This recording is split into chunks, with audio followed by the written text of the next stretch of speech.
definição no cenário político. O partido de Eduardo Campos marca reunião na quarta-feira para definir candidatura. O corpo do político deverá ser liberado amanhã. Dentista da família diz que identificação pela arcada dentária é impossível. A Polícia Federal faz mapeamento aéreo do local do acidente. Caixa preta do avião não tem o áudio do voo que caiu. Crime misterioso em São Paulo. Pai e mãe morrem e filho é internado com suspeita de envenenamento. O promotor vai recorrer da decisão que permite a Suzane von Richthofen cumprir pena em regime semiaberto. Os golpes que nunca saem da praça.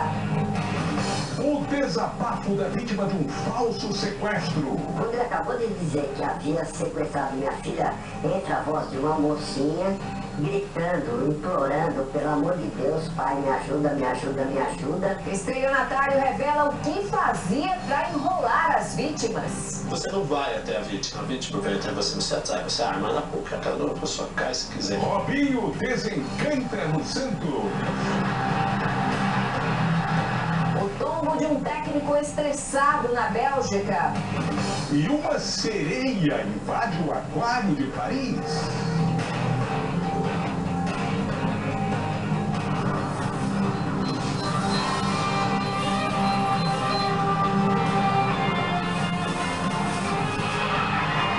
Está no ar o SBT Brasil, com Carlos Nascimento e Raquel Sherazade. Boa noite. Boa noite. Investigadores americanos estão em Santos para acompanhar as buscas no local em que caiu o jato que levava o candidato à presidência, Eduardo Campos. Mais destroços do avião foram encontrados na tarde de hoje. O repórter Peterson Isidoro está no IML de São Paulo e acompanha o trabalho de identificação dos corpos. Boa noite, Peterson. O que os peritos fazem neste momento aí? Boa noite, Raquel. Boa noite a todos. Neste momento acontece O mapeamento aéreo no local do acidente. Eles deverão montar uma maquete virtual para reconstituir os últimos instantes antes da queda. O PSB deve definir nos próximos dias como vai ficar a candidatura para a eleição presidencial. Ao vivo do Recife, a repórter Simone Queiroz tem as informações. Boa noite, Simone. Essa definição vai ficar para a semana que vem, Simone? Sim, Raquel. Boa noite a todos que nos assistem. Pessoas devem participar da missa campal em homenagem a Eduardo Campos no Recife. A cidade já recebe admiradores de várias partes de Pernambuco para o adeus ao ex-governador. 8 ladrões de banco foram presos em uma chácara no interior de São Paulo. De um casal de idosos num bairro rico da zona sul de São Paulo. O filho deles está internado e a suspeita é de que todos tenham sido envenenados. O pai do jovem desaparecido depois de uma abordagem policial em Salvador não reconheceu o corpo do filho no IML. Peritos haviam feito a identificação pelas digitais. Um esquema internacional de venda ilegal de ingressos da Copa foi solto hoje no Rio. E você vai ver também, o Ministério Público quer barrar progressão de Suzane Richthofen para o regime semiaberto. A polícia mata um jovem negro e aumenta a tensão racial nos Estados Unidos. Treinador nervosinho ganha jogo, leva tombo e perde a pose. O uruguaio Luis Soares começa a treinar ao lado de Neymar no Barcelona. Sereia aparece de surpresa e encanta crianças em Paris. A gente volta já já.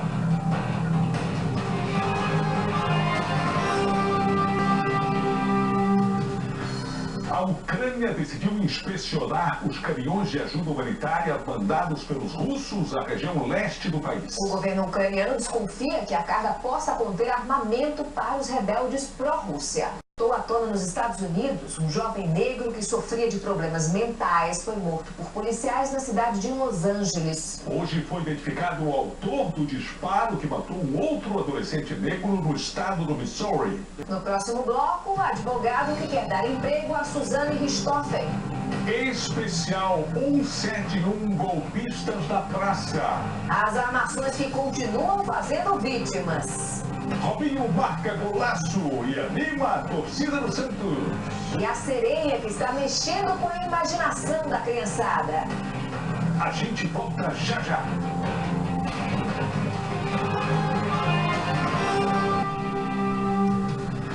A A Secretaria de Administração Penitenciária de São Paulo estuda em qual presídio Suzane von Richthofen cumprirá o restante da pena em regime semiaberto.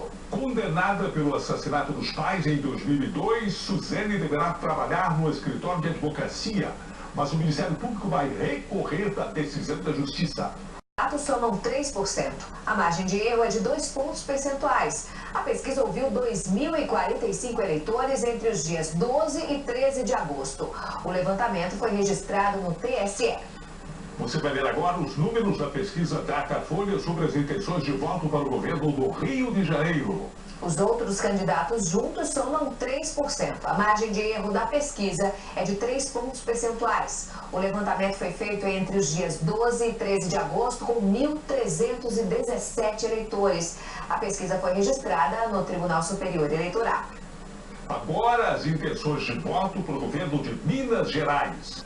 Cleide Donária, do PCO, não pontuou. A margem de erro é de 3 pontos percentuais. A pesquisa foi realizada entre os dias 12 e 14 de agosto e ouviu 1.238 eleitores. O levantamento foi registrado no TRE de Minas Gerais.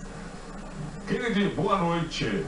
Quais são os principais destaques desta rodada do Datafolha nos estados? Boa noite, Nascimento. Boa noite, Raquel.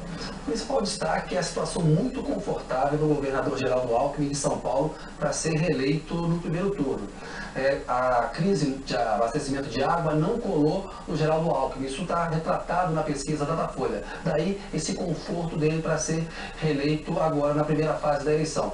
Isso é má notícia para os adversários do Geraldo Alckmin, do PT e do PMDB. Em Minas Gerais, o candidato do PT, o Fernando Pimentel, ele lidera, mas o tucano Pimenta da Veiga deverá crescer, puxado pelo bom desempenho no estado do candidato à presidência da República, o Aécio Neves.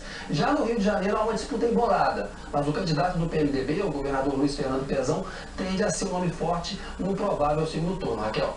Kennedy, boa noite. O Datafolha já está em campo para uma nova pesquisa eleitoral de intenção de voto para presidente, já substituindo o nome de Eduardo Campos pelo nome de Marina Silva. Qual é a expectativa, tanto do PT quanto do PSDB? Raquel, é enorme a expectativa no PT e no PSDB para ver qual vai ser o desempenho, o cacife da Marina em meio a essa comoção nacional com a tragédia que vitimou o Eduardo Campos. Petistas e tucanos temem que a Marina tenha um bom desempenho. O PT acha que seria mais difícil enfrentar a Marina do que o Aécio no possível segundo turno. Já o PSDB, se a Marina ajudar a levar a eleição para o segundo turno, acha que isso é boa notícia. No entanto, os tucanos têm medo de que a ex-senadora apareça na frente do Aécio e tire dos tucanos a liderança na oposição. Raquel. Obrigada, Kennedy. Boa noite para você. Obrigado, boa noite, Kennedy. Os confrontos das oitavas de final da Copa do Brasil serão conhecidos na segunda-feira. Bruno Vicari, boa noite. Boa noite. O Santos conseguiu se classificar com a bela atuação do Robinho. Foi ou não foi? Foi, até aproveitando a nossa matéria, ele não é um 7-1 não. O Robinho foi muito bem, viu, Raquel? Marcou o gol, desequilibrou. O jogo também marcou o retorno do capitão Edu Dracena, que ficou 7 meses afastado por causa de uma contusão. Ares treinou pela primeira vez no Barcelona e veja só o que aconteceu com um técnico estressado lá na Bélgica. O treinador do Anderlecht, Besnik Hazi, não gostou do desempenho da equipe na vitória contra o Charleroi. Ao tentar descarregar a raiva, ele escorregou. Veja de novo o tombo do treinador. Agora imagine o que ele faria se o time tivesse perdido o jogo. Uma figura mitológica está roubando a cena numa das maiores metrópoles da Europa. O Aquário de Paris agora tem uma sereia. E hoje o SBT Brasil completa 9 anos. Parabéns para toda a equipe e uma boa noite. Parabéns para nós também, né, Nascimento? Lembrando que a partir de terça-feira, com o início do horário político eleitoral, o SBT Brasil vai começar mais cedo, às 7h05 da noite. Não esqueça. Boa noite, Brasil. Tchau.